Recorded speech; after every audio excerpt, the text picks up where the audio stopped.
Welcome to Making It with Terry Woolman, the show that explores the secrets, successes, and strategies for making it in the music biz. And now, here's your host, Terry Woolman.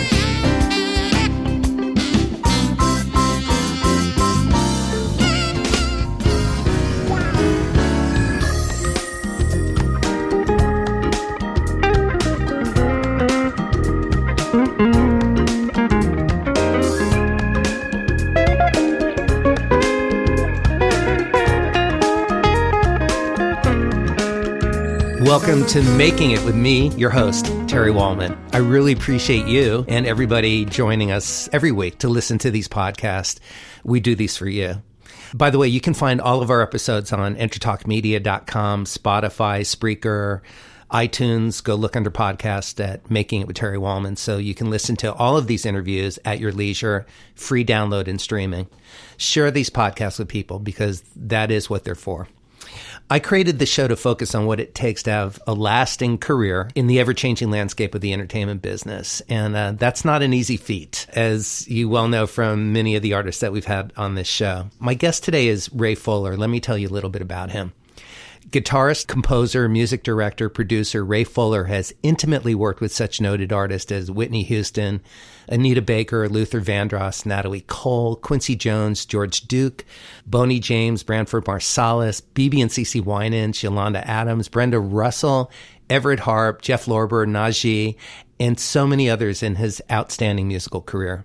In addition to his numerous recording credits and world tours, Ray's guitar has been heard on television and film soundtracks, including The Bodyguard, Leap of Faith, Thelma Louise, Another 48 Hours, Boomerang, Meteor Man, Captain EO, and The Prince of Egypt. Ray the Weeper Fuller continues to make his mark in the entertainment arena.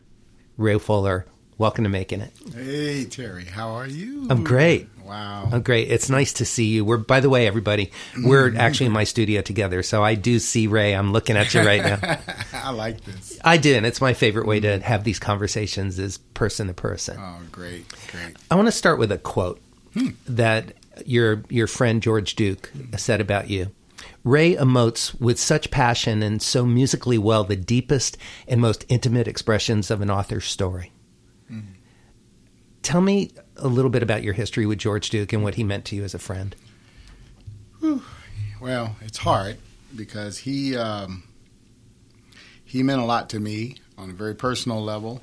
And I don't have to tell you, Terry, you've had a career similar to mine and even more intimately with some artists because you've had to produce them from concept to reality.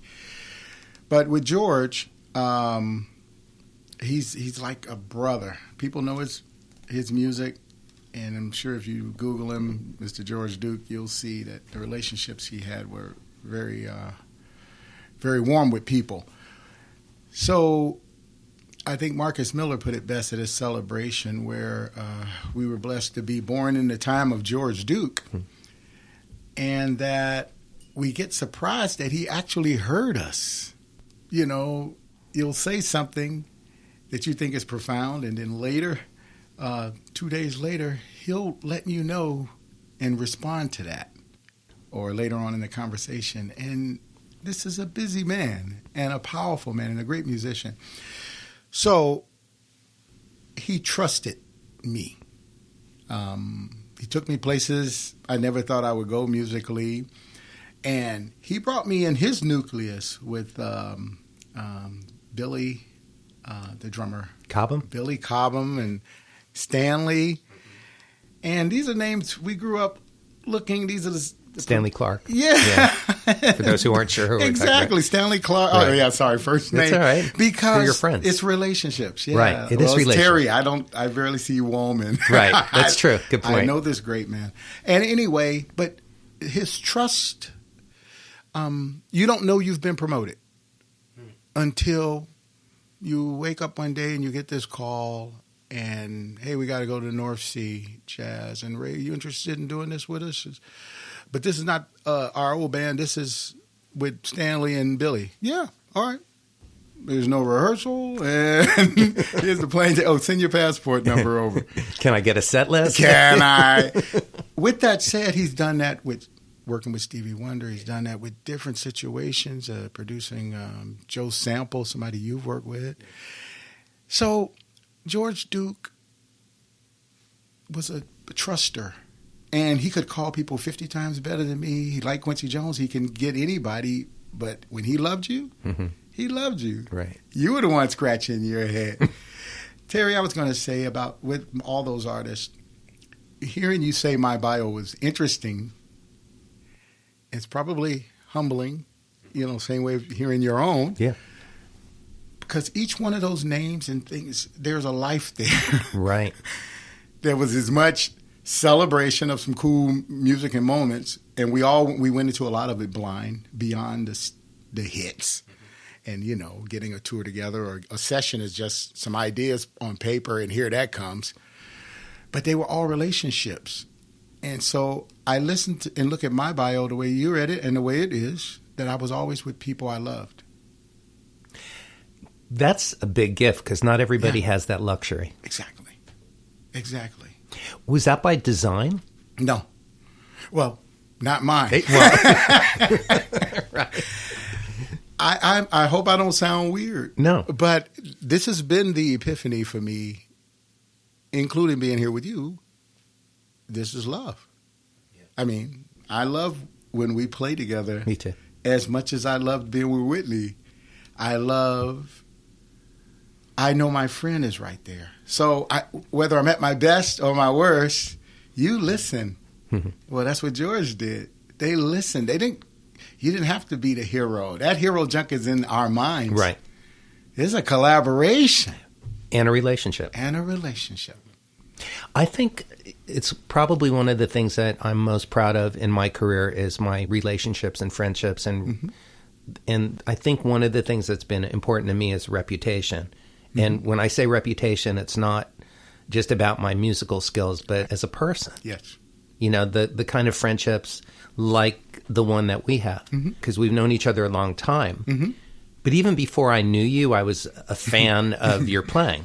And thank you. And had this connection with everything that you played.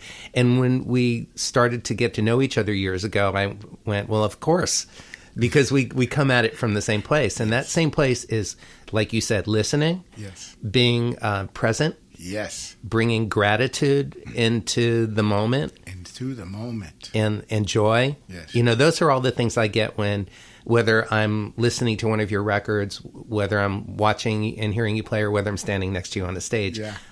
My reaction is the same. It's like that's what I get from you. Yes. You have tone, you have technique, but the thing that I connect with the most about your playing is your heart, your passion.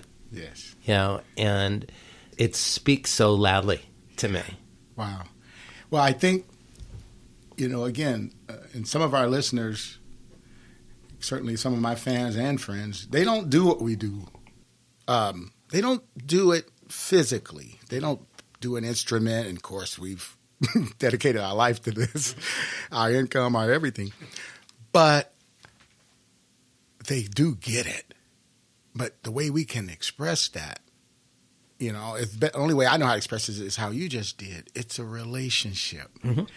And it's an ebb and flow and a collaboration.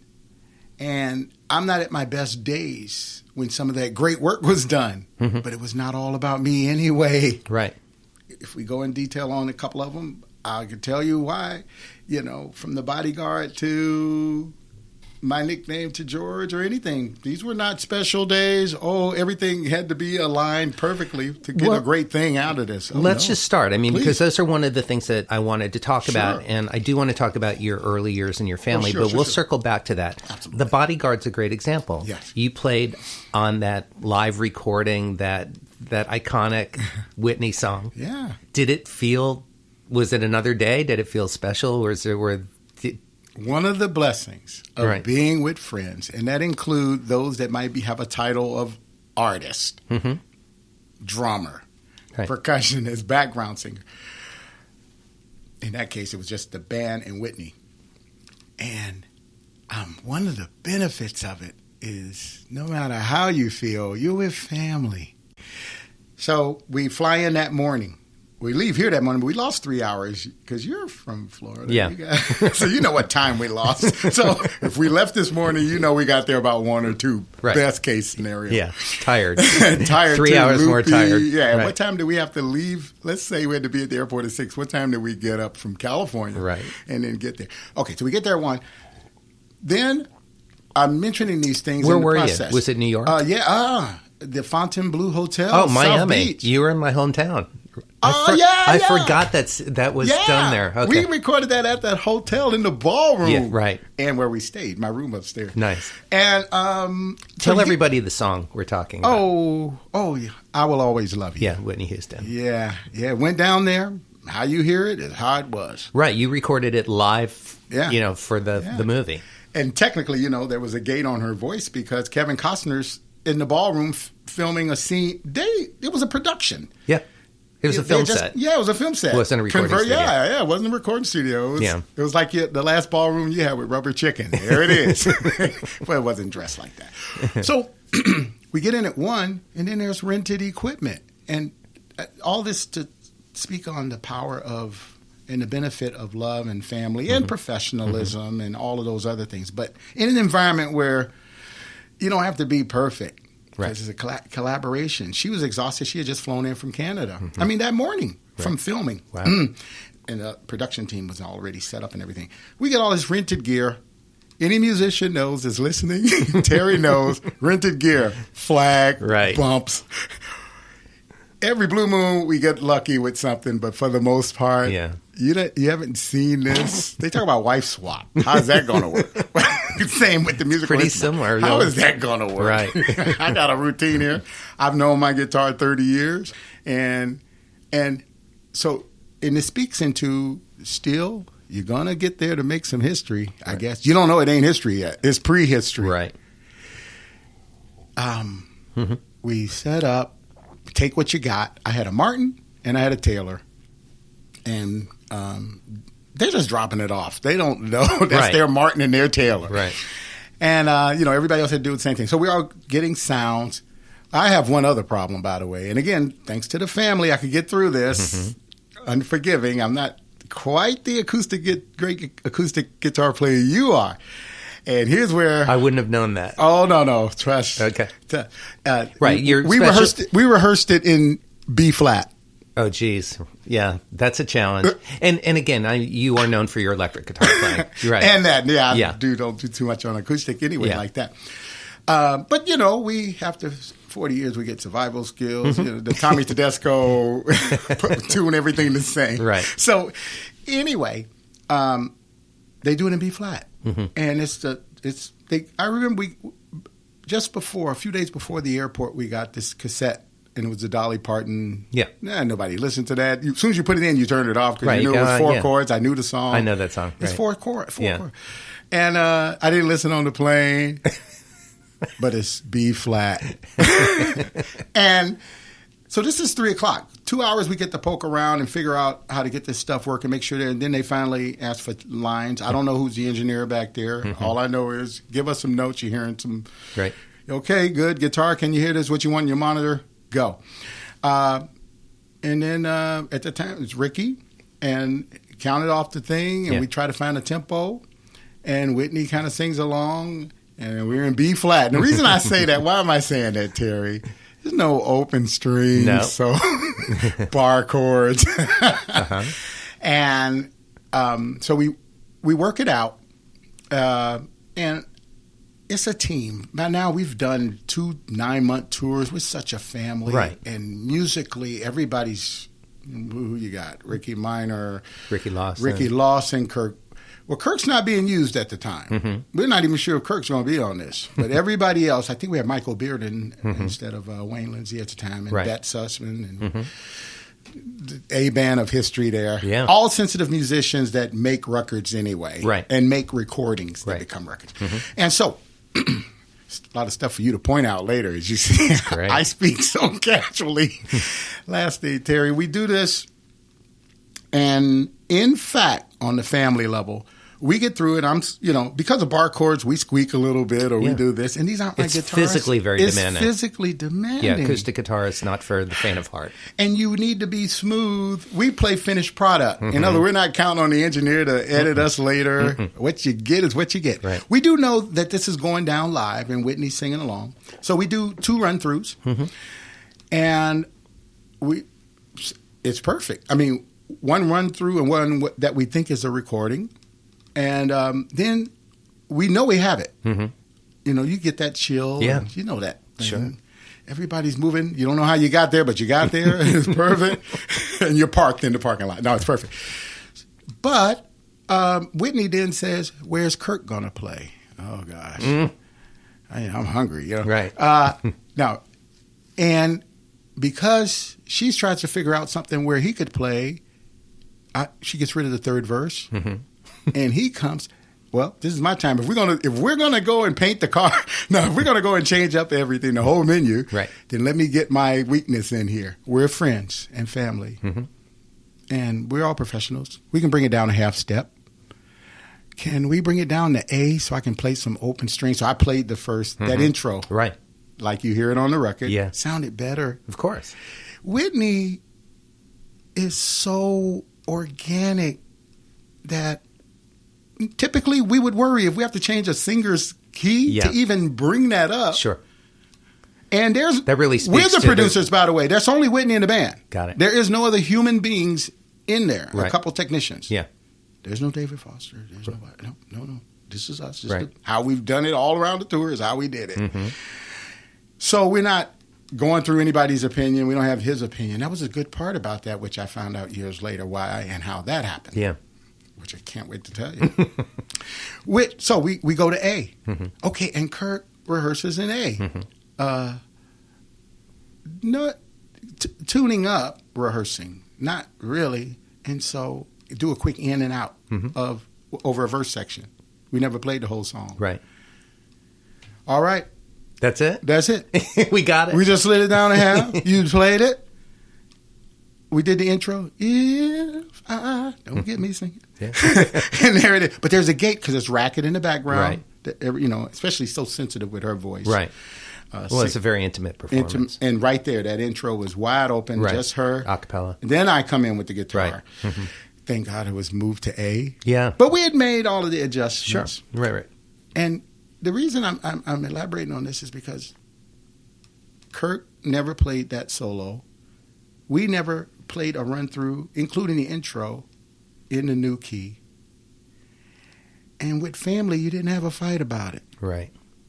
90% of the stuff, the few times I'm not with family, there's so much drama. Drama. Yeah. I was going to give 12 other words. Drama. No. It's drama. So the creative process never got blocked. And the musician skill is all there, but it never went to the head. Everything could just sit. So we can move it down a half. Right. She moved it down. He plays this beautiful solo that we all been going crazy about. And then out comes David Foster. The finest ears and the biggest, the greatest, we love this guy. But now here's the first intersection. So here's the biggest point about family in music, family in this process. You came across a loyalty and a moment, a true moment that happened. And somebody came in, loved that moment, and then said, we're going to keep your voice in. I'm going to take the voice back to my studio. We're going to put my guys on it. And she stood up. The first time I ever heard that in show business. You read off a lot of artists. Well, the first time I ever heard an artist say, no, don't change anything. Big guy. We caught that moment. That moment happened. This is the moment. And she represented. So it's a little... She stood in her truth. She stood in her truth. And stood for all of you. Well, it worked. Because she typically would... if he took it home, it was going to do just as beautiful. It was going to do a beautiful job. Absolutely. He's a fantastic... Humberto Gattaca and him are going to come up with Michael Thompson and some of our good friends and John Robert. But we got Ricky Lawson. Yeah. Michael Thomas, you got me. You got this, you got that. Stupid House, you got Ricky Minor. Right. It's done. It happened. And everything worked so together, Terry. Right. Which is all we're talking about. It was a collaboration. It was a family that only organically, beyond physical, we made this adjustment. What are you doing? Right. You're about to reduce this, That's Mr. right. Producer. Exactly. So, the thing is, she represented, and I didn't find out until her funeral, till Kevin Costner was speaking at her funeral, that he had given her executive production of her soundtrack. Years later, Wow. drama, TV shows, Right. Bobby Brown mess, and every other thing in her weakness that happened. But Kevin Costner knew, and he had planted a seed. Remember, he didn't want her to not take this chance to act. Right. And she's a musician. She needed the opportunity to control her destiny on that soundtrack. And that was where one of those moments, for me, would have been a game changer. We did the work. We inspired. We put all the ideas out. We put our heart in there. And we loved her because that's what we did. Right. As a family, why should we be removed for any reason? No one's out of tune. That's right. And I've played on 700 other records. Why not this one? Exactly. In fact, we did play on this record. Right. So why? I was just speaking in testament to George Duke, Natalie, anybody I've worked with, sitting here with you. I didn't have to be my best. I could be under all kind of, but great things come. You know. I remember I asked our dear friend Ricky Lawson about the drum fill in that song, and which is to me the best drum fill in the Big history Tom. of drum fills. Right. It was a single Boom. boom. And I said, so how did that come about? And he goes, well, that's all that was needed. I love it. He said, I just needed to bring the band back in, and that felt like the right thing to do, and it worked. I mean, and it was perfect. But that speaks to everything that you just said, Yeah. that the level of talent and love and respect and trust was there within your family, the band. Yeah. I mean, it happens on sessions in these creative moments. And is it, if you put a meter, a metronome to this, was it exactly whatever, 96 beats per minute? Maybe it was 95 sometime, maybe 97. It's human. You know what's funny about that? Because I'm a stickler for groove. Yes. That question never even crossed my mind. In all the years that I've heard that song, every time I hear that song, I've never thought about, is the tempo wavering or was there a click track? Yeah. Didn't even cross my mind. I can name a few from Ain't Nobody to a couple of other ones, Old Earth, Wind and Fire ones. It's they had so much greatness on those, they didn't bother to correct. Right. You know what? Yeah. Leave it. But you know, you've heard things in certain hit records that may have not been as, Absolutely. But I'm sorry, it's perfect. Exactly. Perfectly. Perfection has many definitions. Yes. And for me, perfection when I'm making a record or the music I love to hear, the perfection is in the capturing of a moment in time that has emotion and heart and tells a story. Yes. That's perfection. Yes. And if something is a little pitchy or something rushes a little, and I mean, how often, because we self-correct a lot. Yes, we do. In the studio. So how often have you been making a record where you call yourself out and go, I rushed going into the bridge. If I could just pick it up from that section, and the producer listens to it and they go, I am not changing. Don't touch it. He will not touch it. Yeah. And I go, well, let me just give you one other option. They go, it's perfect. Yeah. Been there. Right. And have you went down that rabbit hole of let me just fix it, and then we end up anyway. 30 minutes of going back to the first one you already had. George was good like that, because he is brilliant as a pianist, but of course singer. Yeah, but his production thing of knowing who you are, right? We may not like who we are, but he's like, you're perfect.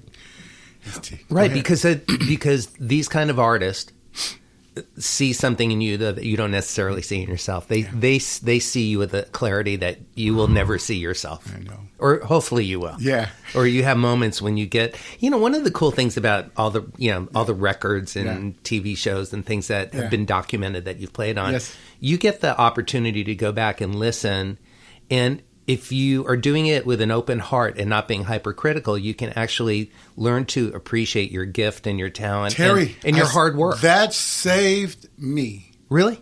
That's what is bringing me back today. Yeah. From what I feel is a depth in me of, you did something 40 years and you finally succumbed to, in a good way, even though it might not have been so pleasant, some life things that you have to now adjust and, fix. Right. And ladies and gentlemen, it's not drugs. But no, it's just time. It's life. Life. Yeah. Time with family, time. And but we're not used to not doing what we do every day. Right. So the insecurities. And then you can, there's a threshold where you can go too far and you don't even remember what you did. Right. So much. And you forget who you are. Yeah, yes. Yeah. I know the feeling. I mean, because we both experienced that. Yeah. I think everybody, all the great artists. It's 15 years between Stevie Wonder's albums. Well, it wasn't always his plan for it to be, but he would not make one unless he could be honest and had a story to give. Right. And so there I am trying to figure it out. But you're right. It was some listening to some old things. Mm-hmm.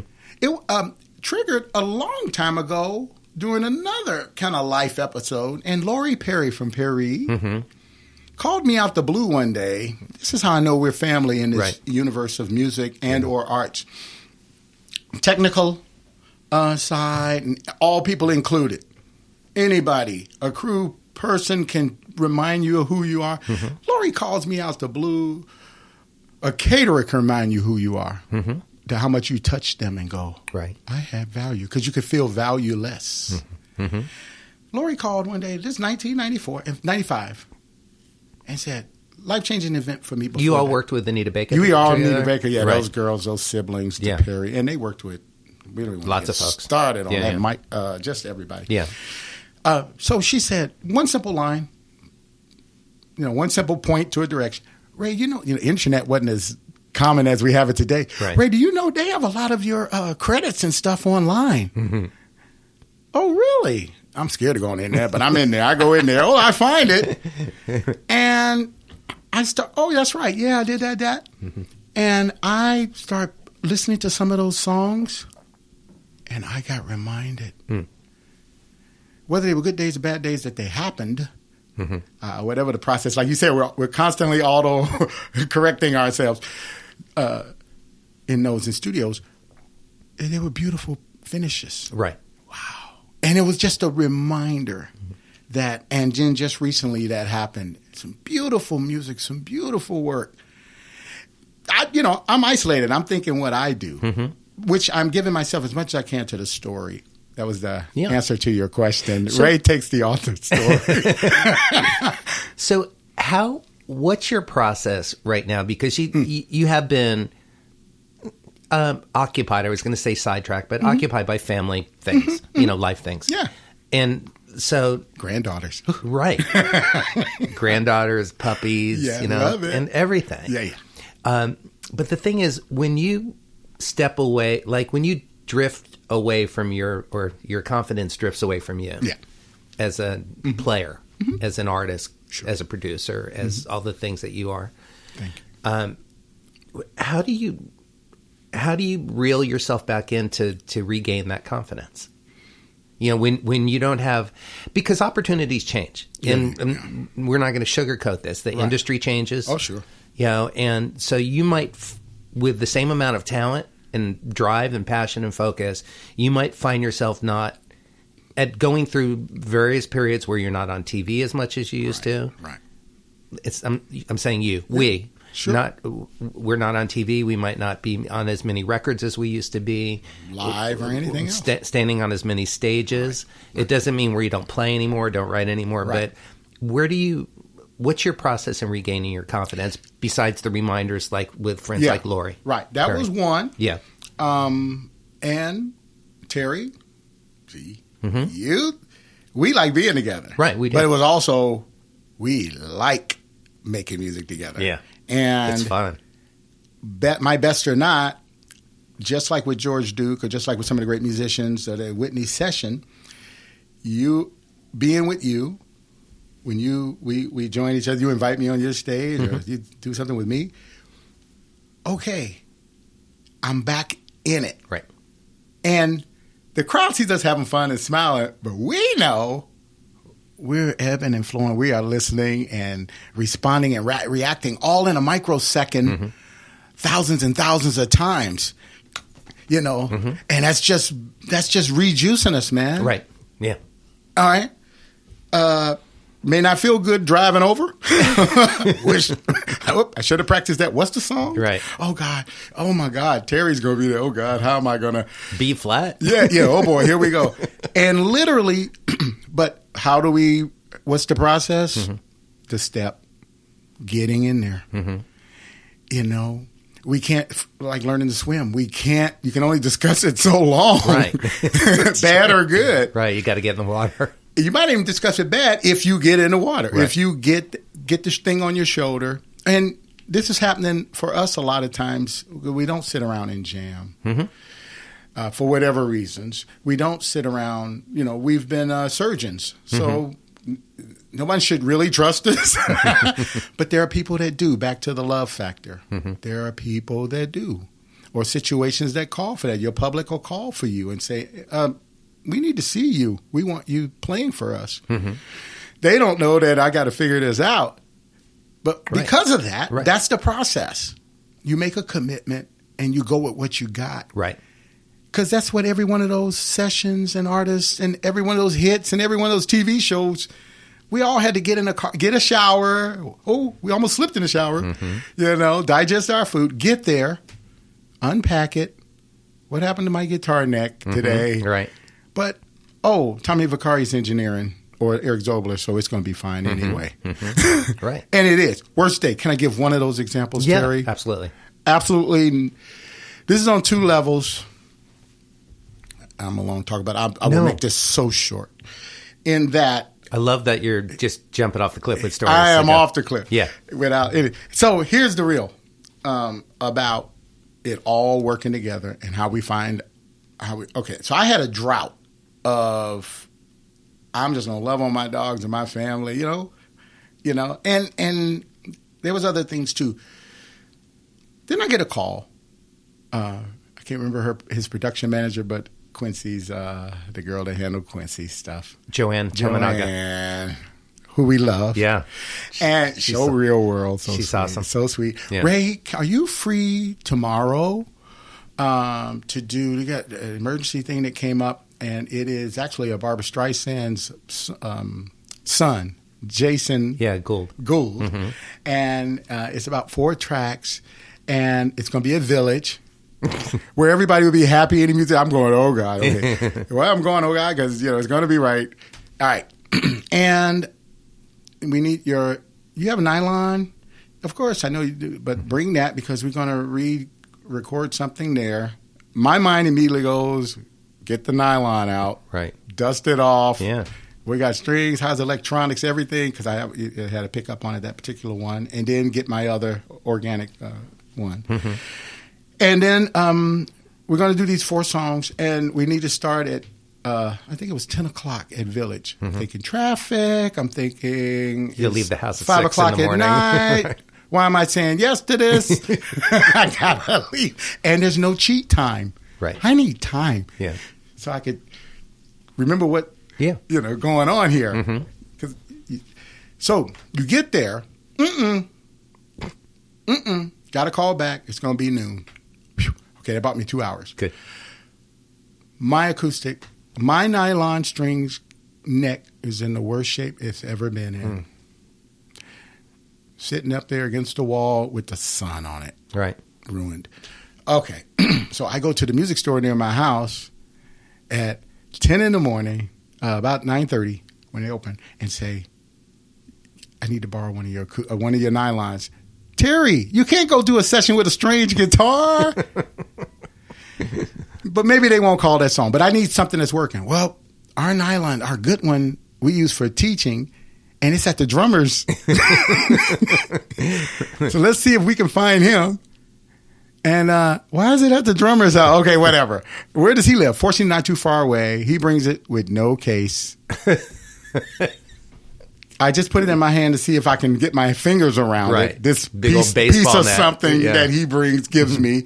I am going to a session with Quincy Jones, Vinnie Colaiuta, Greg Fillinganes, and Neil. Yeah. Oh, and Paulinho's full setup. Neil Steubenhouse. And Paulinho DaCosta's full setup. Yeah. But we've recorded a lot of things before. Sure. And you know everybody. so let's go back to family. Yep. They're familiar. I'm familiar. We're all family. Right.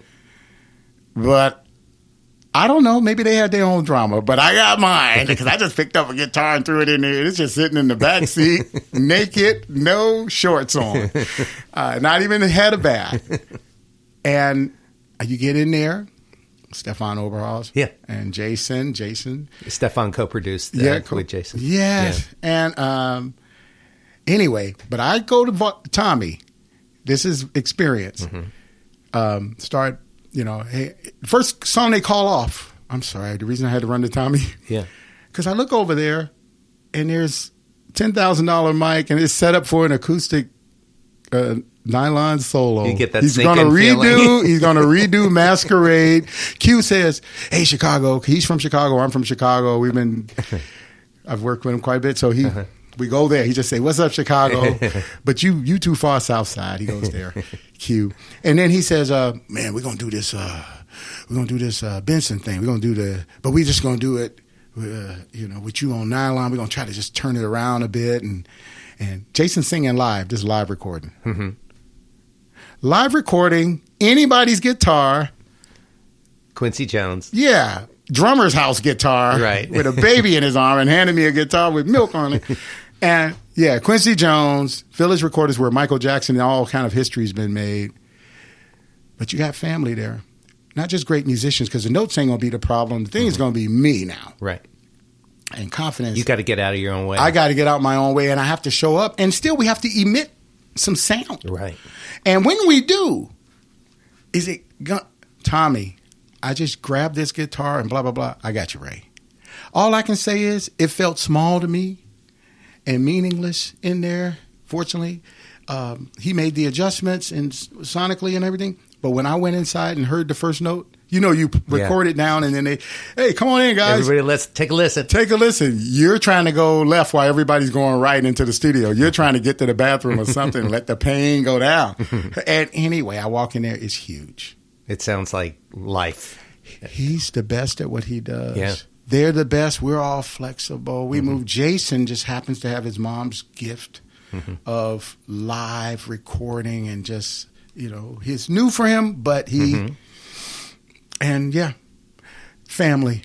Right. But do we make these hits with circumstances are perfect? No. Man, thanks for sharing that.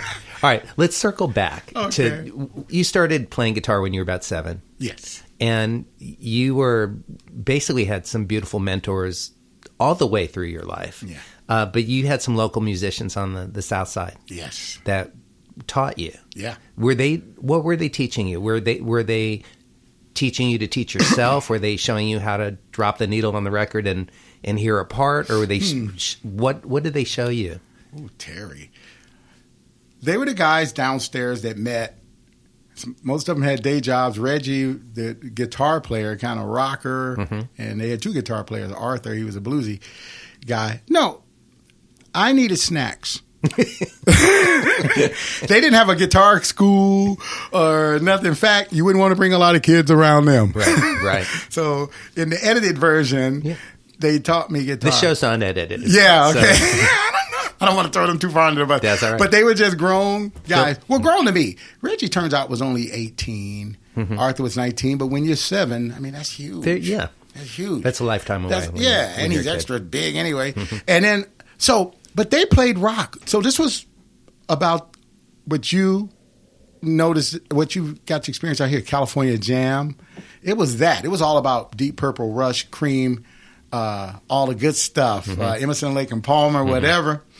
And that's what they played. And then they did a lot of Traffic and a lot of, moody, groovy stuff too.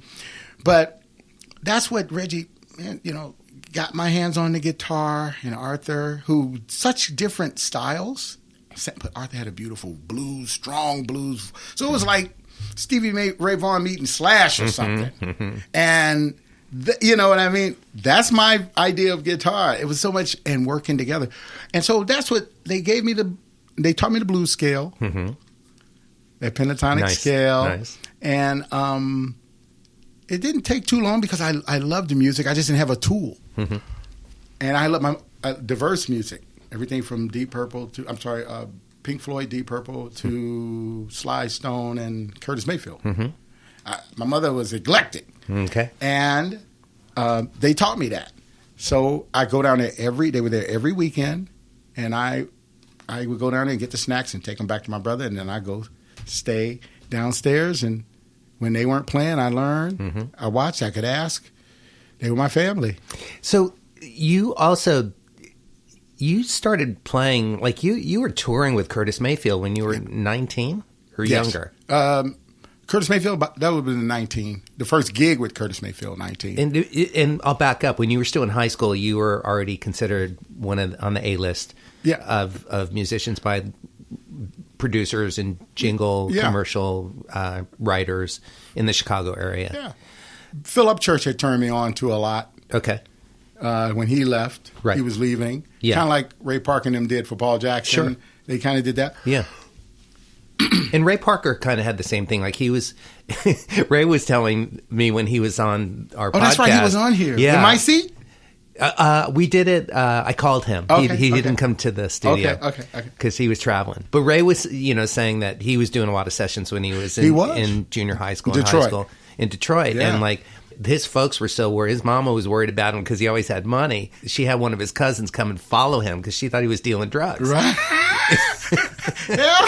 Yeah. He kept saying, "No, I just got all of this. I played on this record, and so her cousin came back and go, no, Ray's like he's not kidding. He's going to the studio, and then he comes home with a bag of money." My mother didn't believe I played either. At 14, she found out because at 14 I was saying that I had an opportunity to have a job. Right, like Ray, there's this dentist. This guy, this guitar player. They didn't tell me the name. That wants some guitar lessons, and they rehearse in the back of a dentist's office. And he wants you to come there after they finish rehearsal and work with him about an hour. Just show him some stuff nothing technical, just, okay, because I played all styles a little bit. Right. And that wasn't uncommon for me. And were you already reading music then? Or starting? Not so much. It was all ear then, heavy ear and feel. Ear. I'd figured things out. And Reggie, these guys, between Arthur and Reggie, Arthur had the bluesy soul thing, so he had the minor stuff in there. Reggie is a natural born, even though he played rock, he also played classical, well-trained. His father taught Philip Church. Oh, no kidding. Reggie Boyd Sr. Okay. Oh, yeah, I know. Branches go pretty deep here. Yeah. But anyway, that gentleman at 14 years old was Pop Staples of the Staple Singers. Right. Okay. And so it was offered some lessons, 14, 15. And it was at that time that I was invited to, a year later, to play a gig with them and then keep going. Yeah. And then Shy Lights. Right. Play with them. And that led eventually up to recording in Hot on a Thing and different records of theirs. And then we had a great studio called PS Studio, Paul Serrano Studios, where a lot of hits with me. Linda Clifford, but she was on Kurt Tom. So right. Before you know it, emotions, and you just, It also led to meeting President Nelson Mandela. Yes, 1990. Well, in early 80s, before moving out here, I went to South Africa, 1981, with the Staple Singers. And we did Johannesburg, Pretoria, even some of the other. Must have blown your mind. 10 years later, we do the free Mandela concert, and George, Duke, and my assignment was to work with Anita and Natalie, and he handled a lot of other things, and we played together. And then Bonnie Raitt made an opportunity to meet Mandela. Nobody else asked me or cared but she did. Bonnie, she's special. She's very special. And Bonnie, I had the Bonnie Raitt. I had the opportunity. I spent a year touring in Cab Mo's band, and Bonnie was the other artist. It was the Cab Mo Bonnie Raitt tour. So I lucky you. Yeah, I truly. And, but Bonnie would identify herself as a political activist or an activist, like environmental activist, actually, more than political, and musician. But activist first. Wow. She cared about people. Yeah. And, that's one of those people that care. Yeah. And will do it. Yeah. I had two divas back to back, Anita and Natalie. Good people, great singers, but dramas in terms of this is a sound check. This is about Mandela. So the sound check became so belabored, a rehearsal, so belabored with just getting a mic sound. You're the greatest voices, and this is the rehearsal room. We're all trying to find a sound. Right. All I know is they went, and then Bonnie came up, and Bonnie's took about to say go as soon as they plugged in. Yeah. I mean, as soon as she plugged in, and she sounded and great. they plugged the band, there it is. So that's it. So we had great singers who had already tested it. Icons, but there it goes. Let's talk about your mom for a moment. Yes. Because she was 16 when she had you. Yes. And you had a very close relationship. I know you've told me that you kind of grew up together. Yes. What was your mom's name? And tell me a little bit about her. Anise Fuller.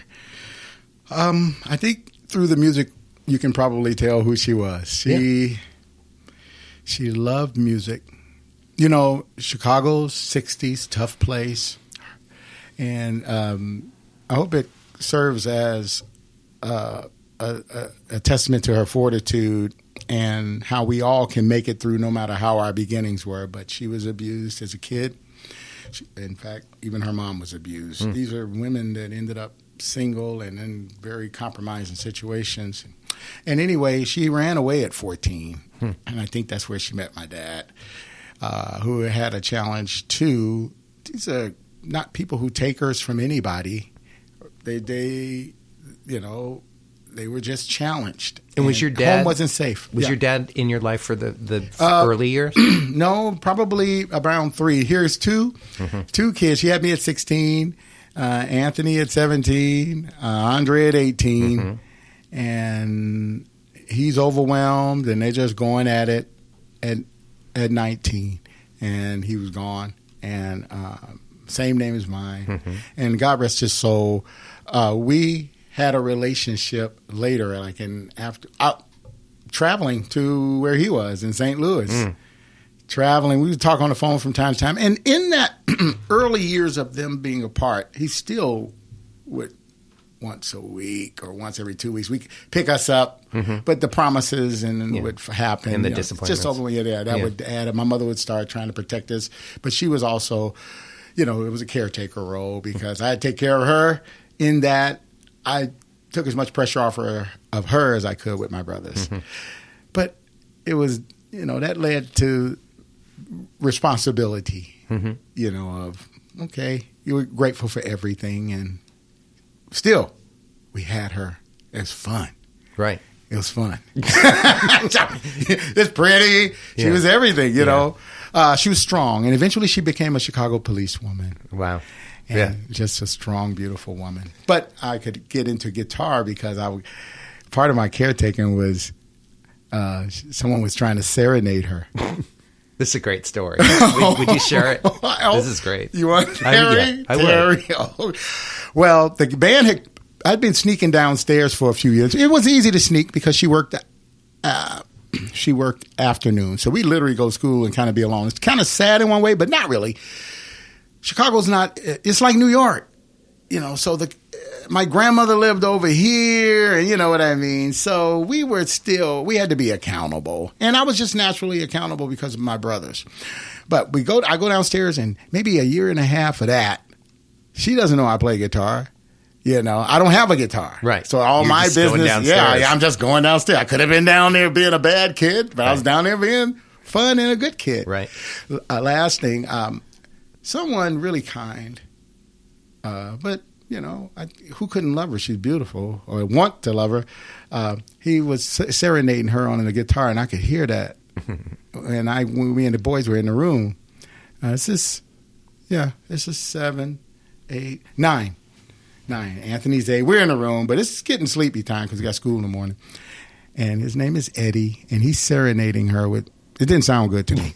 I'm with two of the baddest guitar players in the world all day. So anyway, and I'm learning stuff. I knew I could. It's time for me to go in there. Right, 9 years old, full of piss and vinegar. Right. Yeah, I got to go. Plus, I'm her favorite guitar player, starting right now. Yeah. So I go in there. I'm a boy. That's my mom. You're protective, and you also And then I play. Terry, still like today. I don't know what to play sometime if you call me off guard. Right, sure. But I played America. I went through the desert on a horse with It takes, I love that song. Why did I pick that? He had an acoustic guitar. It's a great song. That was the first one that came to mind. Yeah. And then Hey Joe. Mm-hmm. Cling, lang, mm-hmm. And he gave me his guitar that night. And he never serenaded my mom. He would always say, I'm coming by to hear Ray play. Yeah. And he bought me a Univox amp. Yeah. Eddie Hoffmeister. Sweetie. You've had some angels in your life. I mean, you certainly have had your challenges as we all do. Yes. But you've had some beautiful mentors show up that have seen who you could become and saw your gift and your curiosity as an artist, and that's. But that's a testament to them, because why bother? They were high profile, some of them, like George Duke, and they was solid givers. Eddie had his life, but they're givers, right? So to take the moment, so honor to them. Yeah, but I also felt obligated to do my best. Right. You saw that you had a responsibility because these people were, with their generosity and their caring for you and love for you, were really showing up for you. So you somehow had the good sense to know that you had to play some part in that as well. You had a responsibility there with that gift. Yeah. Not the gift of your music, the gift of their support. Yeah, that loop of a gift. And that loop is that same loop that we experience when we play together, when we are on a stage and we loop with the audience. I'm telling you. It's the energetic exchange that music, is the vehicle for all of that, but it really... It's a bigger purpose in it. There is. Terry, has it happened to you? If we all had to pick like a favorite moment... This might have been one for me. Musically, the surprise of, wow, look what ended up happening. Mm-hmm. Or, you calling me back? Me? Television show, Mike post that stuff. But the real most beautiful thing was, it's kind of like when you push all that stuff, the entertainment side, and, you hear your name and you've done your bio, you've done that.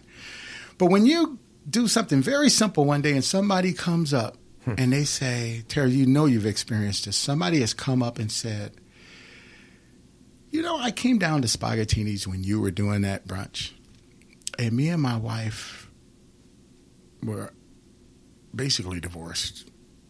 And it was some event, and I just said it's her birthday or something. But he said, I wanted to just let her know that, I will always be your friend.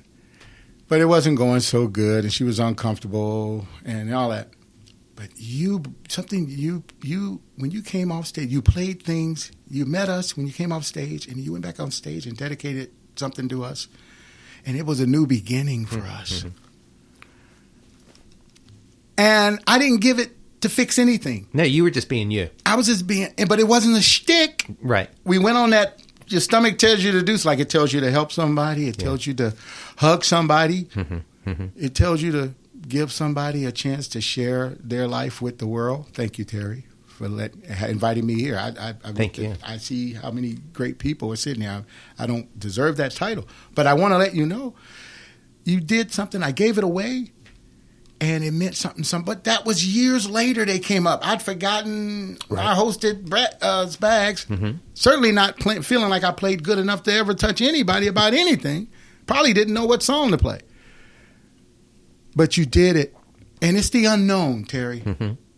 The unknown at the Fontainebleau Hotel. The unknown coming out of that room into my mother's living room. The unknown going into Mike Post, show up the next day and there's Lee Ritenour and there's symphony and strings. I just did a demo the night before. My introduction to Hollywood was doing a demo, and 2 days later, or 1 day later, showing up at Group 4, and now you're the regular guy on Hill Street Blues, Riptide, Hardcastle, McCormick, Hunter, A-Team, and it's hard to argue with that kind of experience or opportunity. Exactly.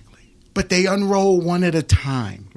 And I got no control over it other than showing up with what I got. Did you have a plan? Or No. Okay. No. No script. Right. Today. Yeah. Other than I'm going to be with my friend. That's going to feel good. And I'm in it. That's so I'm not good. Can I teach somebody? I don't know, because I'm going to only teach you a few things on there, guitar and all of that, but we'll mostly be talking about life and doing it, and putting it out there, Yes. Before I could do this all day with you. No one will want to listen to us all day. Before I get to closing questions, I want to ask you about. Perhaps without necessarily sharing stories, but just I want to point out some of the artists that you've worked with, and just in short answers, what did you learn from them? Like what was maybe the most valuable thing you got from each of these people? Name Whitney Houston.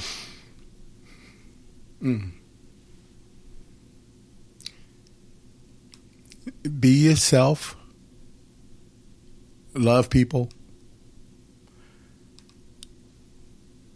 Respect your gift and throw it out there. That's all right. Sorry about that. It's okay. But honest to God, that is what I see. I shared one little story with you. We were on a bullet train. Yeah. I'm sitting here telling the people next to me, we're having so much fun. And I don't sing, and somebody pokes me in the back of the head. And we've been poking each other all day, doing things. And she pokes me, and then she says, "You do sing." And then I sit up. Oh, come on! Now I sing. You're the best singer in the world, and Ray, you do sing. You do sing. Don't say that. We've all pushed our sister too far, or our mom, and they say stop playing. She was in that stop playing mode. The way you do that when you're peers, and that's your boss, which we didn't feel like that. We feel like we all go make... the great ones all feel like you're just making music. Together.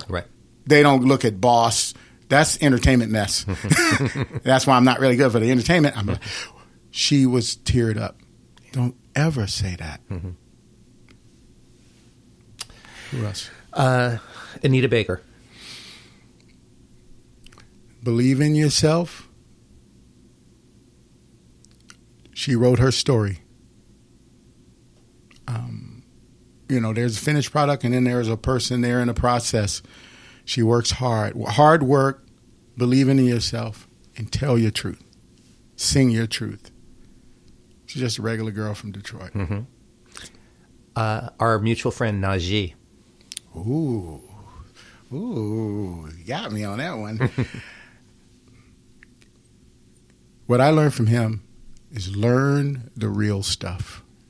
He will not abuse the word jazz without... we have only seen the tip of that iceberg. Me and Branford, as you know, we had a band. No, he has nothing to prove or anything. You can see that iceberg. You can see the whole iceberg. He's heavy. Najee, through contemporary jazz, you can't see how incredibly steeped he is in the classics. Yeah. But he's a love button. Yeah. And he wants to communicate to everybody in the world that. Yeah. Luther Vandross. all these people keep coming to the same thing: humility and truth. That's interesting. That you said that. Yeah. All of them are humble. You know, they're great at what they do, but they're humble, and they found their voice. Find your voice. Find your voice. Luther, Whitney, all of them. They don't use a lot of bedazzled jewelry. Right. They literally sing the meat of that song, that story, and they bring it through. Their filter has just, they knew they had a certain filter, and they just give that filter to you. Quincy Jones. Decision maker. Got a lot of Terry Wallman in him. That's flattering. No, he does. No, with respect. He's like, you're like that. Earthy, care, but makes decisions based on the best final product. You can count on him making the choice, even if he has to remove himself. Mm-hmm. Hire the best. Right. Well, he's been a major influence on me, yeah. As a producer and artist. Everybody's not going to like people like that. Yeah. Because the final decision may, they'll come in here with this, but he, like you, his only goal is to make it as good as it can be. Mm-hmm. Maurice White, Earth, Wind, and Fire. Need we say? I would say influence on me is the same influence he had on anybody. I think online somewhere David Foster introduced him at some.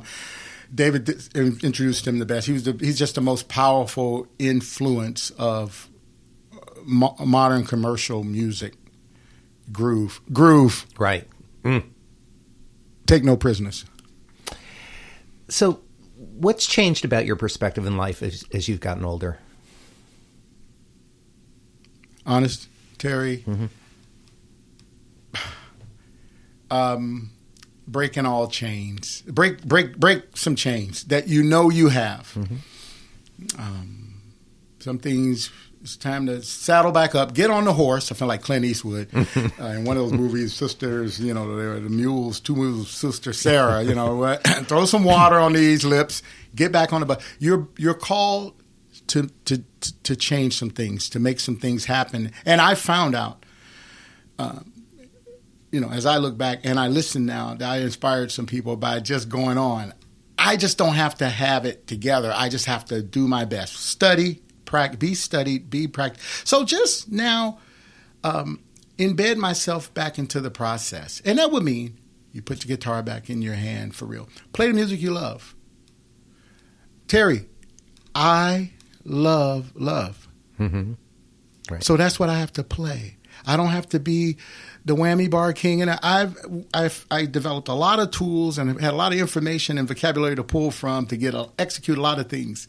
But the best stuff I'm known for is just, and happiest doing and affecting anybody was, I like simple love things, love songs, love chords, moving around and on the guitar and, lifting others. Is that why George Duke named you the Weeper? I think so. I think so. It was on his song, Rhyme or Reason, he was recording, Last Minute Call. I was recording with Diane Reeves earlier that day, another session with Boney James, and another one with Everette Harp. Mm-hmm. I get a call in Everette Harp session. All on the same day? All the same day. Everette Harp session, I got a call from George about 6. Ray, whenever you get free, what time will you be free tonight? I'm not sure. I'll be out of here maybe at 10. And I'm going to be with Everette. I'm not even set up yet. Well, whenever you get done, we'll be here all night because I'm going to mix this instrumental thing tomorrow. Instrumental thing. Rhyme Reason is not an instrumental song now, but it was just a quick ditty. Right. He said, get by here. It's just a quick ditty. Man, just throw something on here. And when they say that, they know we're going to listen to it and play it. So I don't want to ever give away no industry secrets because there is no secret with that. Right. We care. They care about their music. But when they call you, they know they're calling you. Right. They might say simple so you'll just get in the room and they know you're going to make it complicated because George never sat in the studio room with me while I recorded. In all those years, 20 years, never in the room. He liked to go up in the office because his first session to me he said, like somebody standing over you when you're recording. Well, I don't mind if you got ideas. No, you don't want me. So remember I said trust? Yeah. He just said, no, you'd rather be by yourself. Go ahead, you and Eric. Mm-hmm. All right. Let me know when y'all ready. Ready meant when you've put down your best thought. So I go there. Here's 4 or 5 chords. Rhyme and reason, not many chords. And my mind was full, and I just emoted all around it.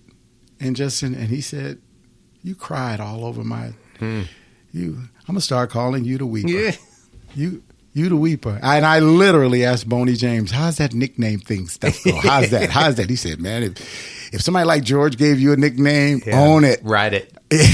And he said, by the way, that is what you just did over here. Right. So, because there wasn't nothing else to play. That's right. Like Ricky's Tom. Right. There was nothing else to play.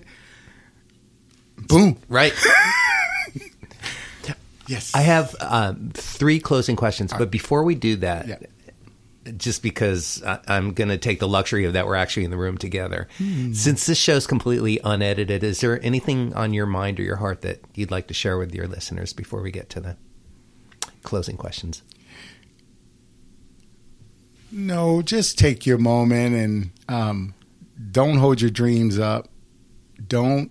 I've done one solo record, and call your friends.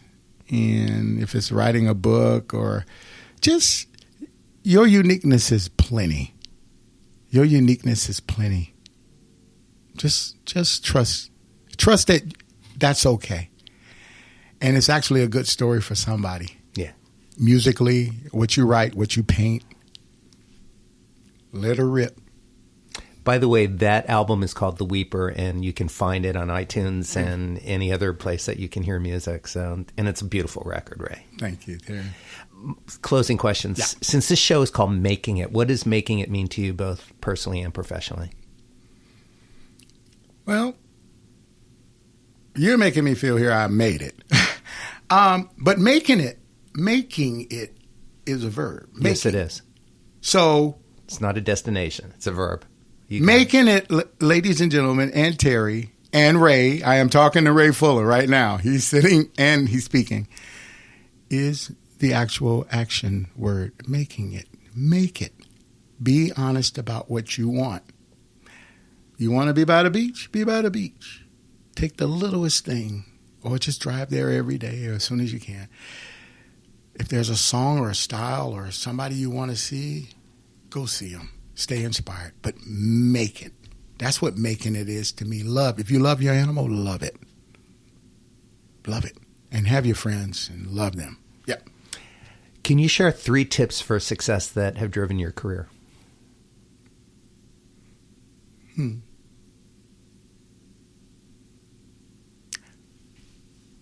To know, well, I learned the second one over time, but the first one was getting started. It's okay to love something. It really is. Don't have such a finished view, such a solid, hard view of the outcome. Life is a process. And we all know the worst things become a good thing. So that would allow for the view to become something. Just be a part of it. Do your part. And that's creatively. That's hosting a party. It all matters. Who you marry, it's going to get better. You know, do your part and allow it to be. And I would say, lastly, when people say don't settle, you know, just don't deny your truth. Because even sometimes you'll say something and realize it's the wrong thing. But your truth was to just say it and put it out there or deliver it. So I would say just don't deny yourself and take care of yourself. That's your body. Answer that call to take care of your body. Answer that call to forgive somebody. Answer that call. My final question, Ray. At this point of your life, with everything that you know to be true, if you could, what would you tell your younger self? Oh, Terry, could you possibly ask better questions, but more polarizing?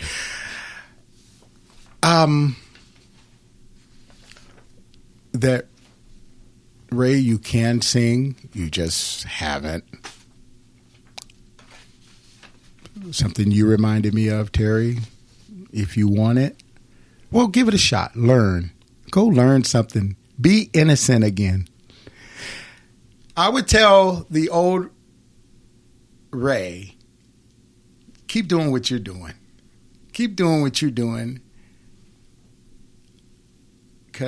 Only because I can see the other side, Terry. Mm-hmm. Only because I can see the other side. Keep doing what you're doing. But if you get hurt, forgive. If you get hurt, forgive. Doesn't mean you have to run back in there and get hurt again. But if you get hurt, forgive. That would be my little thing, because that's been things in my life. Hurt could just mean you learn to hurt yourself by, not trusting yourself so much, Beautiful answer. Thanks for sharing your heart, your talent, your story. Website is www.arayfuller.com. Yes. Instagram @TheRealWeeper. Facebook.com/Ray Fuller. Yes. Twitter, Ray Fuller. Or The Real Weeper. Yeah. So everybody, go check out Ray's music, and thank you for spending the hour, Ray, with me, or the hour plus, and thank you everybody for joining Ray and I. Thank you. Thank you, Terry, for having me. My pleasure. We'll see y'all next week.